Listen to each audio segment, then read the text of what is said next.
শুরুটা কবে? আল্লাহ বলে আমি সূচনাহীন অতীত থেকে আছি। আমি এমন অতীত থেকে আছি যেই অতীতের কোনো সূচনা নাই। সুবহানাল্লাহ কইবেন না? আবার আমি সীমাহীন ভবিষ্যৎ পর্যন্ত থাকবো। সুবহানাল্লাহ পড়েন। এমন ভবিষ্যৎ যেটা সীমা নাই, এমন অতীত যেটা শুরু হয় নাই, তিনি হচ্ছেন আল্লাহ। চিল্লায় বলেন তিনি কে? এজন্য আমরা বলি রাদিতু বিল্লাহি রাব্বা, রব হিসেবে আল্লাহ তোমারে পেয়ে আমরা খুশি। এজন্য আমাদের ইবাদতের সব জায়গায় এই রবের নামের গুণগান আছে না নাই?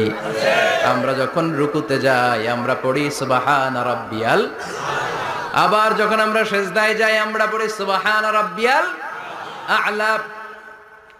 রুকুতে গেলে সুবহানা রাব্বিয়াল আযীম, আবার যখন সিজদায় যাই তখন আমরা পড়ি সুবহানা রাব্বিয়াল আ'লা। আবার কবরের জীবন যখন আমরা শুরু করে দিব, কবরের প্রথম প্রশ্ন হবে